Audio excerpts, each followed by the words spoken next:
How do I regulate my vibrato so it remains even? I know it's all in the relaxation of the arm, but do you have any other tips? Right. Well, the first thing I would say is when you're trying to regulate vibrato, many times the first thing you'll do is squeeze the arm muscles and tighten up, trying to control it. And it's very dangerous. You know, the tension of the arm always travels up the shoulder and into the neck and the head. And so you want to do it in a relaxed manner and just find what works for you.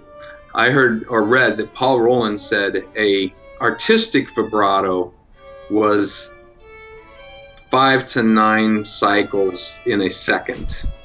Okay, that gives you a little leeway, but even 5 per second, and you can test this by setting your metronome to 60 and see how many oscillations you can get between the clicks.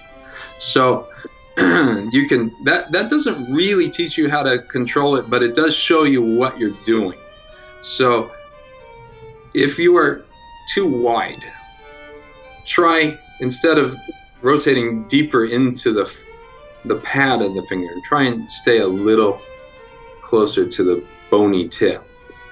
Maybe that will narrow it down. If you're too narrow, you then want to transfer the weight from here deeper into the finger, and there has to be some flexibility in their first finger, in that first knuckle, and that will give you a wider sensation. Now, when I was at Eastman, I remember my teacher saying, if you were too wide, she said, I say this with tremendous caution, and I almost hesitate to say, but I'll tell you what she said.